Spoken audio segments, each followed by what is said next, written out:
D'abord, la première intervention, qui est celle de Nando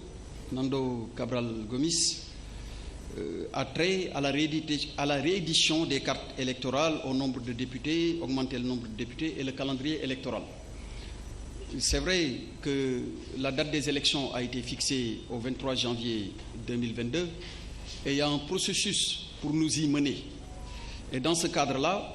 le code électoral prévoit pour chaque étape des actes à prendre et qui seront pris le moment venu.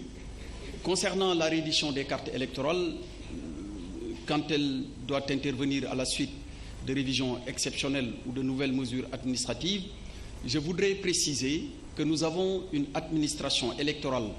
dépendant du ministère de l'Intérieur qui a une expérience avérée de l'organisation des élections et une très longue tradition quant à la maîtrise de tout ce qui se rattache à de telles opérations. Ainsi donc, je voudrais vous rassurer que sur cette question, d'abord, il y a un dialogue politique dans le cadre duquel beaucoup de questions sont évoquées. Parmi celles-ci, il y en a qui ont fait l'objet de consensus, qui doivent faire l'objet d'une introduction après rédaction dans le code électoral,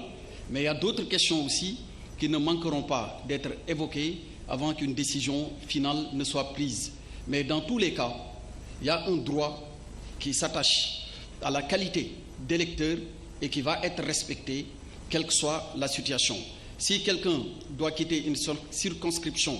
pour aller dans une autre circonscription parce que son lieu de vote est affecté, il ne fait l'objet d'aucun doute que la réédition qui est de droit devra l'être. Si aussi un autre mécanisme est possible pour plus de souplesse dans le cadre de la mise en œuvre et du respect strict des droits des électeurs, il ne fait aucun doute que toutes les garanties sont données et seront